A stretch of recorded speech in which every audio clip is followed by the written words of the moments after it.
comenzamos.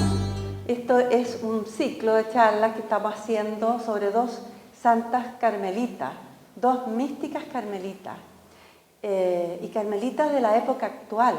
Eso es lo que nos interesa, porque si estamos aquí es por el interés de crecer humanamente y espiritualmente en los tiempos actuales, cómo necesitamos poder desarrollarnos en el ambiente que nos toca vivir hoy.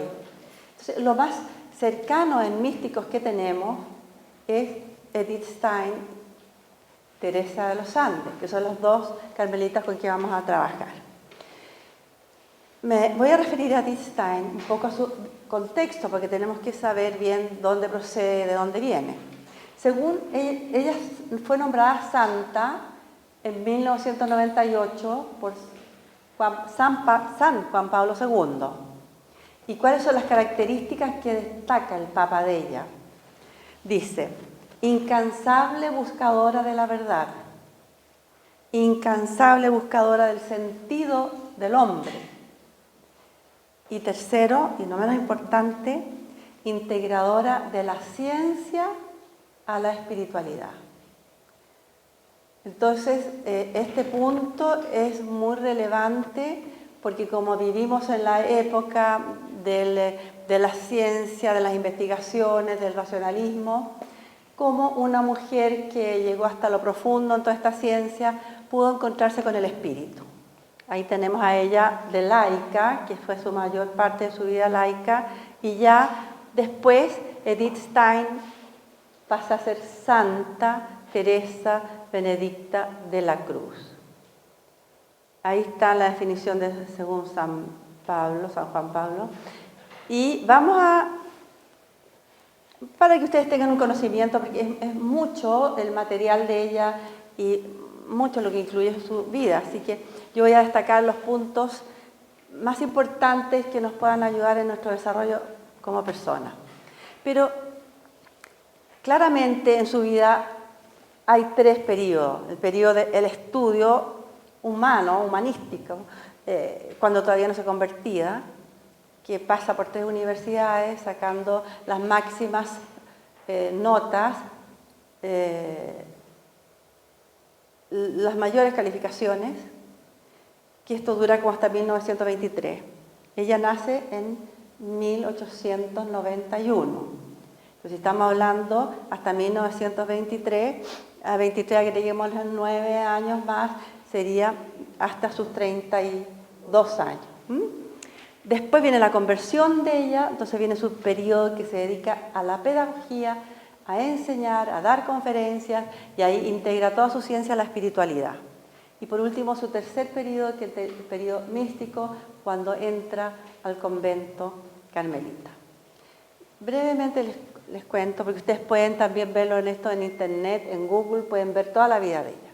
Edith Stein es judía, nace en una familia judía al norte de Alemania, Prusia, es una familia prusiana, y fue la menor de 11 hermanos. Sus padres eran muy devotos judíos, tenían una barraca, como que dice, trabajaban en la madera, compraban bosque y tenían la barraca. El padre muere cuando ella era muy pequeña, en un accidente de insolación, viendo los bosques que tenía que comprar, el caballero se quedó dormido, parece el sol, y murió de una insolación. La señora Augusta Conrad de Stein se hace cargo de todo el negocio. Mujer fuerte, valiente, toma todo el negocio, y austera y muy creyente. Lleva a esta niña, que era la menor, la más regalona, la acompaña siempre a la sinagoga, a sus oraciones, y sigue un rito muy estricto porque toma el papel de madre y padre. Entonces, Augusta es la formadora de ella a muy temprana edad. Y esta niña, que era la menor de todas, Edith, empieza a sobresalir por sus preguntas, por su inquietud. A una edad muy temprana quiso ella ir a su colegio, a la Escuela Victoria, donde comienza a estudiar, pero sacándose los primeros puestos inmediatamente porque tenía ella una facilidad intelectual increíble, era muy inteligente de chica y muy estimulada. por su madre y sus hermanos. En este ambiente ella va creciendo y ya cuando está en los últimos años, 15, ya ha conocido todo lo que le puede enseñar su colegio y está inquieta, no está convencida. Aquí se falta algo, falta humanidad en la enseñanza. Y tan es así que le dice a su mamá, a su madre, me quiero salir de mi colegio. Haga lo que quiera, hija. Sale y se va por un año donde su hermana y va a hacer vida humana de mujer. Le ayuda a su hermana en la casa, le ayuda con los niños y observa las actitudes de las personas con que se encuentra. Pasa un año en esto, pero interiormente se da cuenta que tiene que terminar. Vuelve y entonces termina su bachillerato y entra a la universidad. Ella estuvo en 3 universidades. Primero entra a la Universidad de Breslau, donde nació su universidad, y empieza a estudiar. Mire, si yo le dijera todo lo que estudió, es como de no terminar nunca, pero estudió psicología, filosofía, antropología, germanística, griego, latín. Era un genio. Cuando las mujeres no entraban casi a la universidad, eran muy pocas. En esta universidad conoce ella la filosofía de Edmund Husserl, que se llama fenomenología. Y en ese punto me voy a detener un poco para poder explicarle de qué se trata, porque para poder entender cómo se fue desarrollando. Entonces, ella se cambia de universidad y va a la Universidad de Gotinga, donde Husserl es el gran maestro de esta nueva filosofía. Y ella entra y se interesa tanto que llega a ser ayudante de Husserl. Entonces, ¿en qué consiste eso? Aquí ya vamos a entrar en tema. Fenomenología en Breslau. Se traslada a ella y se convierte en su ayudanta. No, una vez que ya se termina de estudiar, ahí finalmente va a la Universidad de Friburgo, donde ella quiere ser catedrática, o sea, otro doctorado para enseñar ahí. Estudia, ¿cuál es su afán? ¿Por qué estudia tanto, Edith? Porque le interesa el hombre. Entonces quiere saber todo cómo es la evolución. Por eso es que estudia antropología. Empieza a estudiar el hombre, desde el hombre ser animal, al hombre que va desarrollando su inteligencia, al hombre que desarrolla sus instintos, sus necesidades, y al hombre que desarrolla su intuición. Y por ahí se va dando cuenta ella que el hombre tiene mucho más que lo cognitivo y va cayendo en la realidad de que el hombre tiene espíritu. A todo esto ella, a los 16 años, decide cuestionar su religión judía. Se convierte en agnóstica a los 16 años. En su familia fue muy discutido, pero ella, mujer de mucho carácter, a los 16 años, se impuso a sí misma que ella tenía que buscar la verdad. Y eso es otra de las razones por las cuales ella estudia tanto el humanismo. Ella quiere buscar la verdad del hombre, qué es lo que es el hombre en sí. Es por esto que cuando conoce la fenomenología, dice, por aquí es el camino. Es una corriente que estudia el fenómeno, dijéramos la cosa o la persona, en su esencia. No quiere saber nada de lo que le dijeron, que lo que investigaron de ese ser, que lo que investigaron de la cosa. No. Pone la cosa entre paréntesis y utiliza toda su capacidad de intuición, su capacidad de empatía, de captar con su intuición qué es lo que es la cosa, que observa. Es muy parecido a la contemplación, la fenomenología. Observo, por ejemplo, miro yo una flor, una rosa, dijéramos. no quiero saber nada que me dicen de botánica, cómo se gestó, de cómo está compuesta. No, el fenomenólogo la mira de frente y se contacta con esa flor y la empieza a observar y empieza a dejarse sentir. Usa su experiencia, su subjetividad. ¿Qué veo? ¿Qué me dice a mí eso? A lo mejor, si ustedes piensan en ese ejemplo, algunas podrán decir, yo veo, no sé, la simetría, la belleza, veo parte de la creación, no sé, pueden sacar ustedes muchas conclusiones propias. Y eso es la fenomenología, que busca el origen del fenómeno. Dice, se puede captar con la percepción, es la contemplación del fenómeno para llegar a su verdad.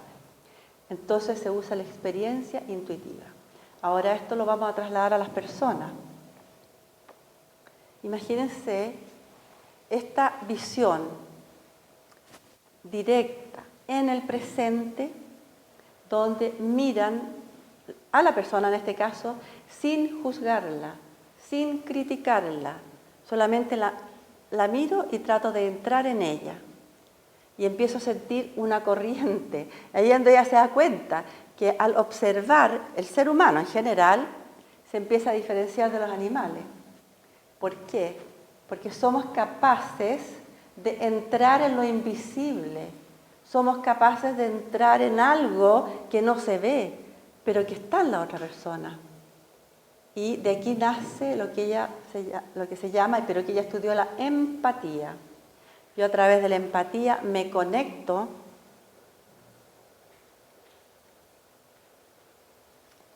con la vivencia de la otra persona. Yo puedo darme cuenta, y en los niños se nota inmediatamente, el niño no habla y se da cuenta cuando la mamá está triste, cuando está contenta, cuando está, en fin, pasando por un momento difícil, porque la empatía es un rasgo natural. No es cuestión de querer ir a buscarla, a aprenderla, a descubrirla. La empatía está. Lo que pasa es que ha quedado muy rezagada porque hemos vivido en un mundo muy racionalista, que todo se cuestiona, todo se investiga, se critica, se buscan las causas. En el cambio, la fenomenología y la empatía como parte de ella, yo me presento delante de la persona poniéndola en paréntesis, no me interesa, no quiero saber nada de lo que me hayan dicho de ella o qué es lo que hace, quién es. Y empiezo a conectarme.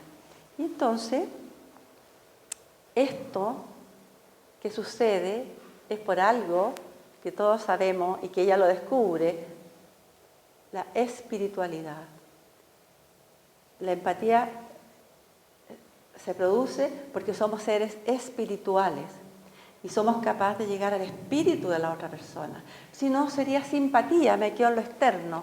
Ay, me cae bien, qué buena moza, qué bonito, qué estupendo, o qué sé, no sé, simpático, simpatía del externo. No, la empatía va adentro de la persona y capta la vivencia.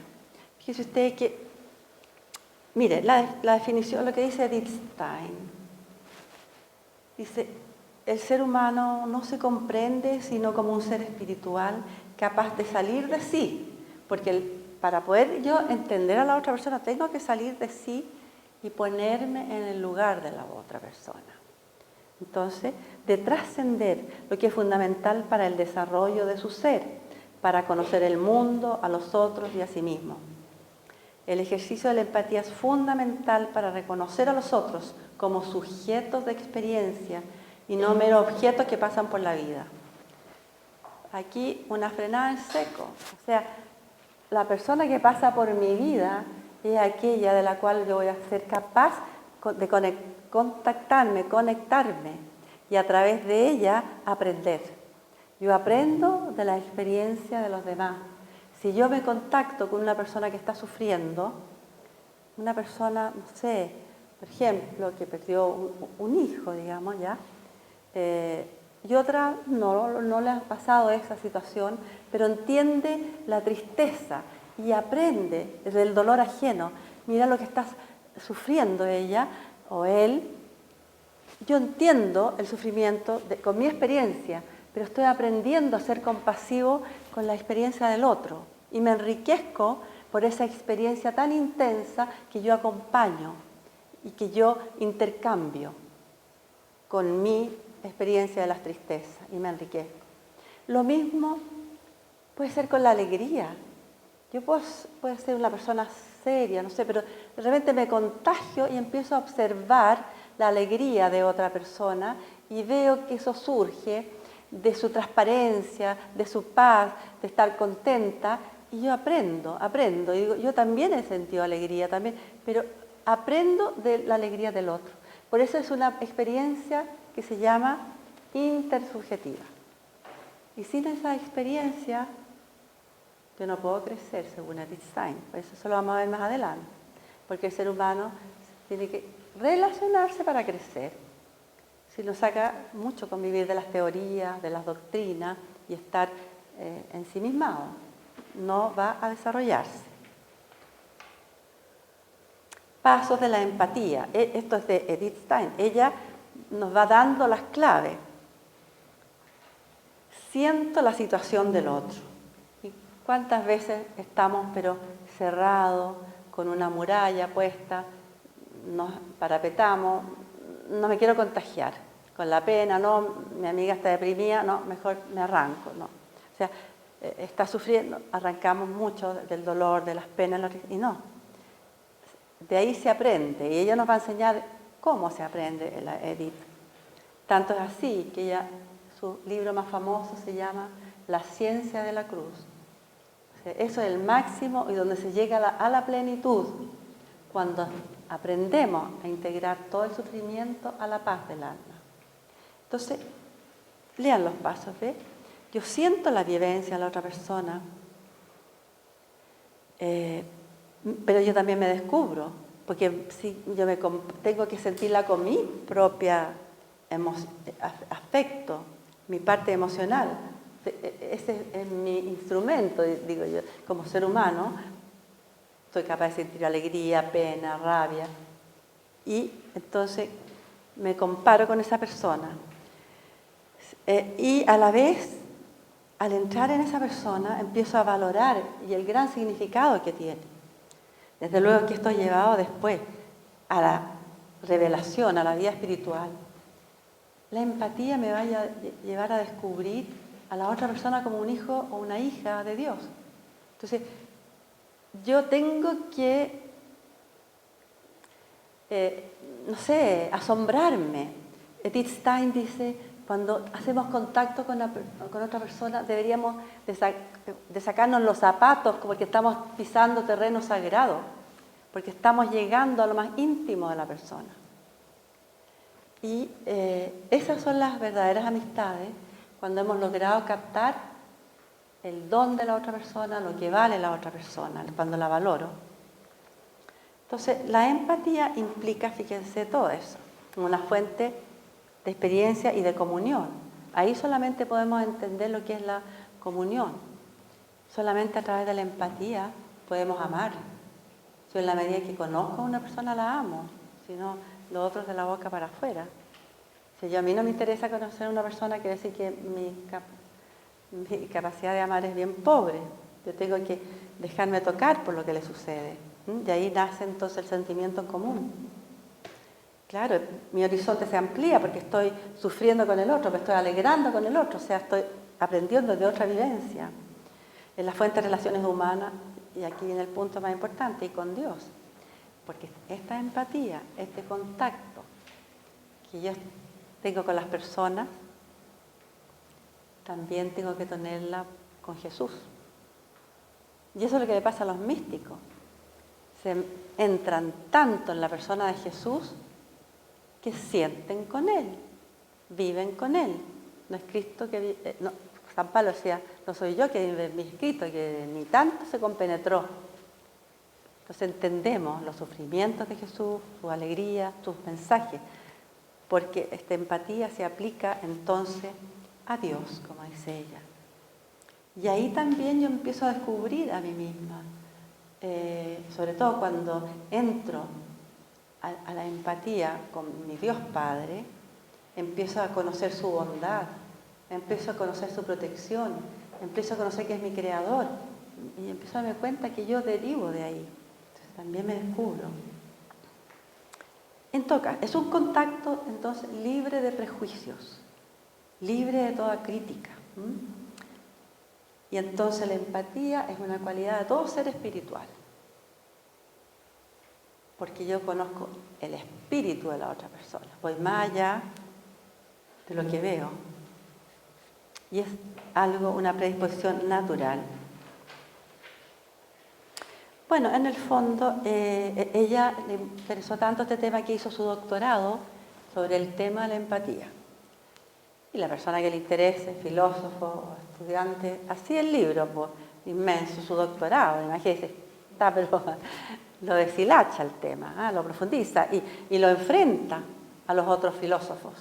Y de hecho, muchísimos filósofos siguieron con la línea de la fenomenología.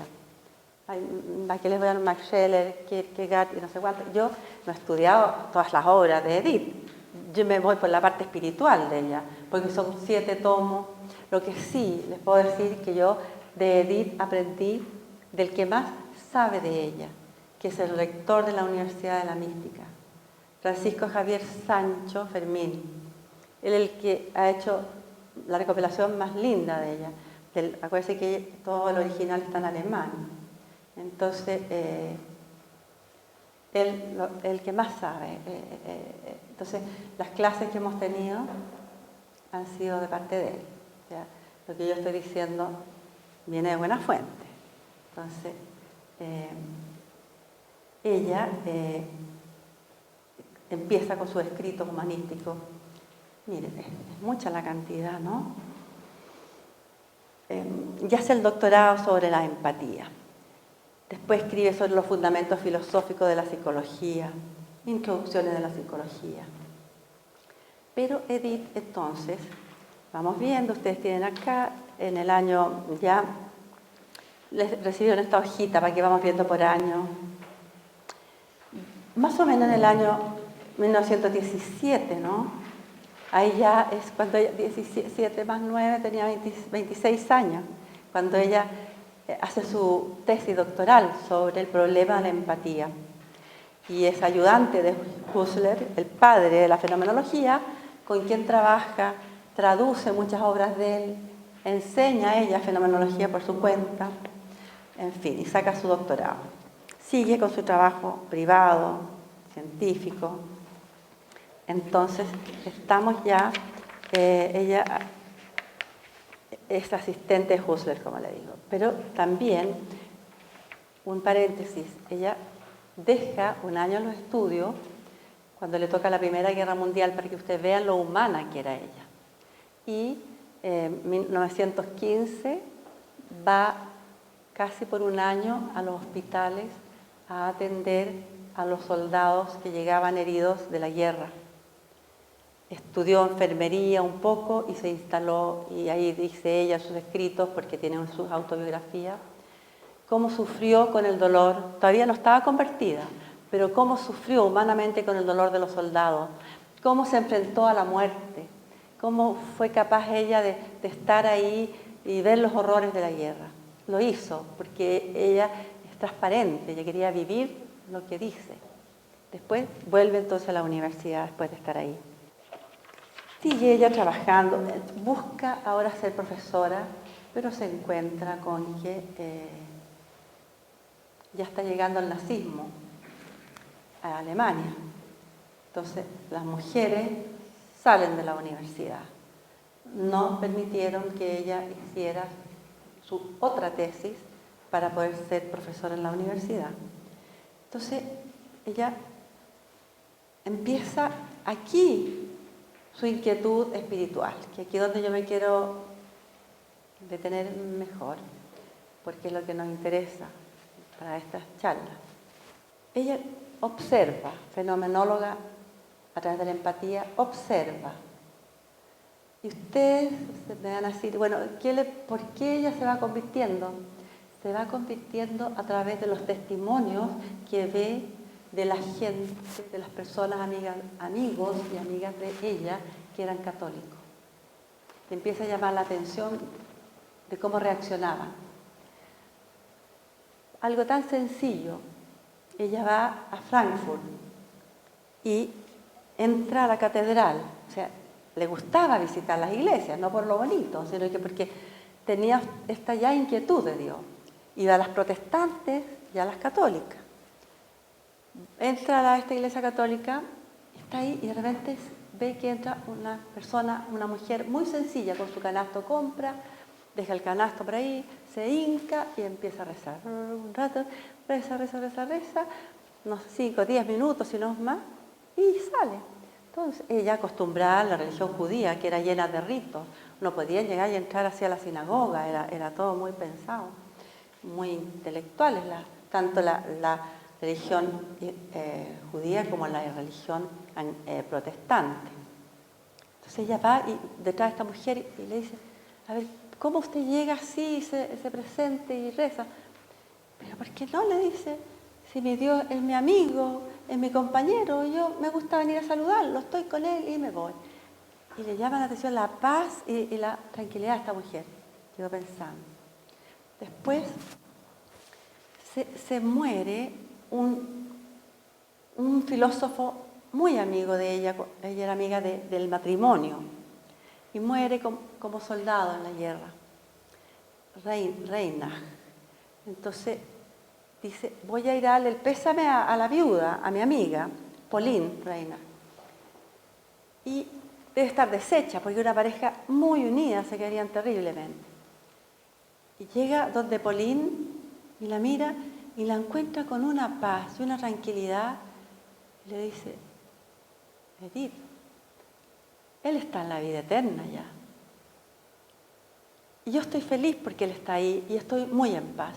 Entonces uno puede creer, ya que yo quiero estar deshecha, la ve llena de paz. Y después ella le dice, mira, ¿sabes? Te voy a pedir un favor. Quiero que me ayudes a recopilar, a trabajar en los apuntes que dejó mi marido para hacer una publicación póstuma. Y el marido era filósofo de las religiones. Entonces ella sabía lo que era y se metió en esta empresa. Entonces empezó ella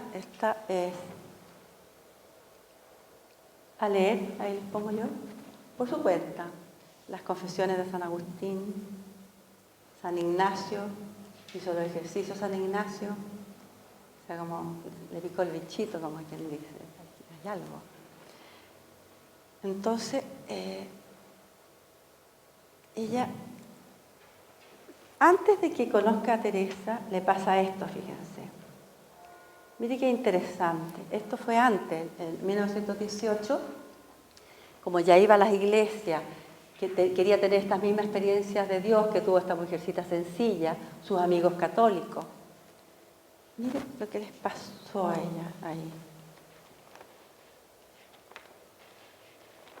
Entonces, espérense, vamos a leerlo eso porque creo que es bien bonito, muy importante.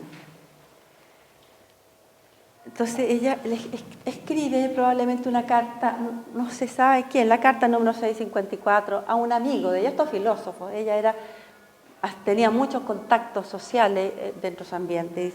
Yo no sé si por tempranas manifestaciones usted ha concluido que cada vez más y más me he inclinado hacia un cristianismo positivo. Fíjense, esto es lo que me interesa a mí. Esto me ha librado de esa vida que me había hundido. ¿Qué vida la vida hundido? La vida intelectual. Todos los conocimientos filosóficos, todo lo que les cuento que ya tenía. Y al mismo tiempo me ha dado la fuerza de tomar la vida de nuevo, agradecidamente. De un nuevo nacimiento puedo hablar en el sentido más profundo, a medida que se está encontrando con el Señor, con Dios, a través de la religión católica y también protestante, porque tenía amigos protestantes. Retrocedo, aquí hay un punto. Ella va en 1921, a fines de 1921, a la casa de sus amigos Conrad, otro matrimonio filósofo que de origen también cristiano, católico. Y ellos salen y le dicen, por favor, quédate cuidando a nuestros hijos mientras volvemos. Y ella entonces se va a la biblioteca y en la biblioteca encuentra la vida de Santa Teresa de Ávila. Comienza Edith a leer la vida de Santa Teresa de Ávila y no paró en toda la noche. La leyó y la releyó y dijo, esto es lo que yo he buscado toda mi vida. Y fue tal el impacto que le produce que a los 15, 20 días le pide a su amiga que sea su madrina, se bautiza, hace la primera comunión y se confirma. Entonces, Teresa de Ávila juntó todo el humanismo y la búsqueda de espiritualidad que tanto había anhelado Edith. Y como es una mujer, Edith, apasionada del todo, se entregó pero entera a Jesús, entera, tanto que quería entrar inmediatamente a un convento.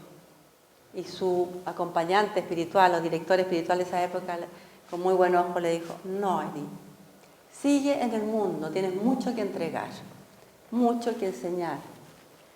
Ella, por cierto, que le hace caso. Entonces viene el periodo, segundo periodo, en que ella se convierte y ahí está, le digo yo, la mujer sencilla de Frankfurt, su amiga, que era viuda. Y también es lindo, pero no sé si tenemos tiempo, la quietud que le produce Dios. Ella que no lo puede creer y escribe un libro sobre eso que se llama La causalidad psíquica. Existe un estado de quietud en Dios, de relajación de toda actividad intelectual. Imagínense ella que estaba pero ya estresada de todo lo que sabía, yo que no le cabía en la cabeza. En que no se hacen planes, no se toman resoluciones y no se actúa, sino que todo lo venidero se deja en manos de la voluntad divina, abandonándose a la providencia. Esta suerte me fue deparada después de una experiencia que sobrepasó mis fuerzas. O sea, ella tiene una experiencia de Dios que absorbió toda mi energía vital y que me privó de toda actividad. Para ella, estar privada de actividad era perder el tiempo antes. Ella tenía que estar estudiando, tenía que estar salvando a la gente, tenía que estar viendo a los soldados. Entonces, para ella no hacer nada era tremendamente diferente. La quietud de Dios en contra de la negación de la actividad por falta de fuerza vital. En su lugar aparece el sentimiento de estar escondido, de estar liberado de todo problema, preocupación u obligación. Y mientras más me entrego a este sentimiento, me comienzo a llenar más y más de vida nueva, que me empuja a nuevas ocupaciones, sin que para ello actúe la voluntad. Esta energía vital aparece como flujo de una actividad y una fuerza que no son mías y que sin ningún tipo de exigencia por mi parte trabaja en mí. ¿Será el Espíritu Santo, digo yo, no? ¿Se dan cuenta el cambio de esta mujer, de este genio intelectual? Bueno, entonces,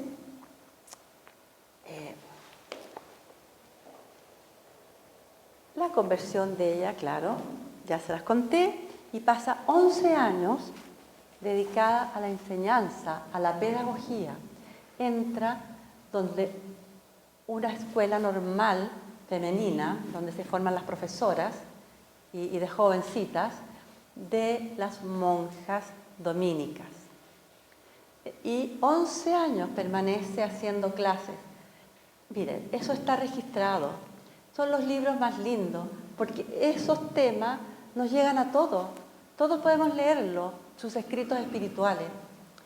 Cómo ella refuerza a la mujer de haber tenido un feminismo muy radical cuando era antes de su conversión. Y entra a la política y está en un partido en que logran que la mujer vote en Alemania. Ahora se va moderando y empieza a valorar lo que es la mujer y empieza a elevarle el estado de ánimo a las mujeres. Le dice, ustedes valen, es más que un doctorado lo que ustedes hacen en su casa, depende de ustedes, la enseñanza de los niños, el cambio en su país, que hay en Ciudadanos. Mire, ustedes van a leer eso y dicen, pero qué gana publicarlo por todas partes, porque en realidad eso es lo que se necesita. Dice, el niño es una esponja, aprende todo. Entonces, si la mamá desde pequeño le pone los valores, le explica la realidad de la vida, le habla del amor, de la compasión, ese niño no se le va a olvidar nunca más. Así tiene cualquier cantidad de enseñanzas pedagógicas para la mujer y los niños. Tal es así que pasa a ser famosa y va a dar conferencias por toda Alemania, y Suiza y otros países limítrofes también, que limitan con Alemania. Entonces, ella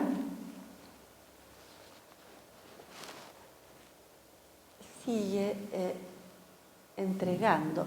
Hay una frase de una persona que asistió a sus conferencias, hay un testimonio, y que dice, a mí nunca me había tocado escuchar a un conferencista tan importante como ella, y en todas sus conferencias terminaba hablando de la vida sobrenatural y de la eternidad. ¿Se dan cuenta del apostolado que hacía ella? Porque nadie se imaginaba que un conferencista científico iba a incluir el tema de la vida eterna y de lo sobrenatural. Entonces, esa era una tremenda forma de ella de hacer apostolado. Y en su vida diaria, Edith vivía la caridad en extremo, que su sueldo lo repartía todo entre la gente más pobre de su zona. Y ella se fascinó con la espiritualidad benedictina también. Iba todas las fiestas a pasar las fiestas litúrgicas donde los benedictinos. Su director espiritual pasó a ser el abad benedictino, y fíjense, en el monasterio Boiron se dice en alemán, y es de ahí de donde vinieron a fundar el monasterio benedictino a Chile. Por eso ustedes saben que todos esos monjes eran alemanes, venían de ahí, de donde estuvo Edith Stein. Decía, porque ella era parte, y por eso que ella se pone Teresa, por Santa Teresa de Ávila, Benedicta, por los benedictinos, y de la Cruz, por San Juan de la Cruz. Les quiero terminar un poco de contar de la vida de ella, y voy a dejar todo el tema de la empatía hacia nosotros mismos, porque para poder tener empatía con los demás, primero tenemos que tener empatía frente a nosotros, saber mirarnos sin juzgarnos, sin criticarnos. Lo vamos a dejar. Pero me interesa ahora seguir contándoles que Edith, en ese momento, el nazismo recrudece, ya está en su pleno poder, y empieza a perseguir a todos los judíos, tanto que varios de sus hermanos los llevaron a los campos de concentración, otros alcanzaron a irse a Estados Unidos.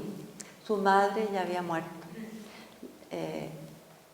Yo les voy a explicar algo bien importante de su madre. El asunto es que ella consigue, ya como no podía hacer clases, toda judía no puede trabajar en ningún puesto público, no puede ser profesora, le cortaron su sala. Y entonces habló con su director espiritual y decide entrar al Carmelo. Y ella entra entonces al Carmelo de Colonia. En Colonia entra al Carmelo, a ver, aquí tenemos las fechas, gira su conferencia, y el 14 de octubre de 1933 entra al convento de las Carmelitas de Colonia y toma el nombre de Teresa Benedicta de la Cruz. Hace sus votos temporales y nadie sabe quién es ella. Entra ahí, fuera de la superiora, todos la trataban como un igual, tenía los trabajos más humildes y más sencillos, ella jamás dijo quién era. Pero después de que pasa un tiempo, unos 2 años, con muy buen criterio, la superiora, y tal vez aconsejada por algunos sacerdotes, le pide a Edith Stein que siga escribiendo. Entonces ella entra de lleno y sigue escribiendo. Traduce, por ejemplo, a Newman, John Henry Newman, el beato inglés que pasó del anglicanismo a convertirse a ser católico. Traduce, es decir, hace un trabajo de Santo Tomás de Aquino comparándolo con la fenomenología de Husserl. Imagínense, se trae a Santo Tomás a la vida actual. ¿Cómo miraría el mundo hoy Santo Tomás? Ahí está. Entonces, ella se dedica a esto. Pero el cinturón nazi ya empieza a acorralarla y decide mandarla al monasterio carmelita de Holanda, en Echt. De ahí pasa como 4 años. Entonces, en 1938 va a Echt. Ahí escribe La ciencia de la cruz, famoso libro que estudia a San Juan de la Cruz y también lo trae al presente para entenderlo mejor. Los obispos católicos en Holanda prohíben a la gente católica que colabore con los nazis. Los nazis en represión toman prisioneros a todos los católicos judíos. Por consiguiente, cae Edith Stein y llegan el 2 de agosto de 1942 a golpear el monasterio y sacan a Edith Stein con la estrella amarilla, a su hermana Rosa, que también se había convertido al catolicismo, y al campo de concentración. Primero en el mismo Holanda, donde hay testimonios de una persona que tenía que llevar los registros por obligación de los alemanes. Dice, había aquí una monja carmelita con una estrella amarilla que reunía a todos los hombres y a los niños y las mujeres y se ponía a rezar con ellos. Era la única, esa monja. Ya. Pero esto duró 4 días y de nuevo al tren y la llevan a Auschwitz. Y el 9 de agosto, o sea, 1 semana después que la sacaron, muere en la cámara de gas con su hermana. Por eso ella es mártir, porque ella muere, porque está ahí en su testamento, muere por su pueblo judío. Para que Dios expiar, porque para ella expiar los pecados significa seguir amando a pesar de todo el horror. Y ella, por los testimonios que hay, siguió amando, apoyando y sobre todo el testimonio que ella tomó a los niños y los hacía cantar y rezar en esos pocos momentos que estuvo. Entonces vamos a quedar aquí, les dejo para pensar en esta mujer. Tenemos que ver todo el tema de la empatía y también cómo ve ella la estructura del hombre, cuáles son nuestros potenciales que tenemos que desarrollar. Y el último tema que vamos a tratar, que es muy importante, ¿dónde posesiono yo mi yo? ¿Dónde está mi confianza? ¿Cuál es el eje que tengo que tener yo para poder mirar la vida? Y no bailar como una paja de acuerdo a lo que me digan allá o acá, y estar contenta con lo que me dijeron, con lo que no me dijeron, con lo que piensan otros o no piensan. Los estudios de ella son profundos en cuanto a que el ser humano puede llegar a su plenitud. Lo dice muy claramente. Con toda nuestra capacidad, porque la ignorancia es lo más grave que se puede dar, porque cuando nos enseñan las cosas tergiversadas, después es muy difícil poderlas cambiar. Y segundo, con la ayuda de Dios. Eso lo tiene clarísimo ella. Una parte es lo que uno pone y otra parte es la ayuda de Dios imprescindible y Él nos va guiando. Y ella nunca se arrepiente de lo que vivió porque dice que Dios la fue llevando a su ritmo.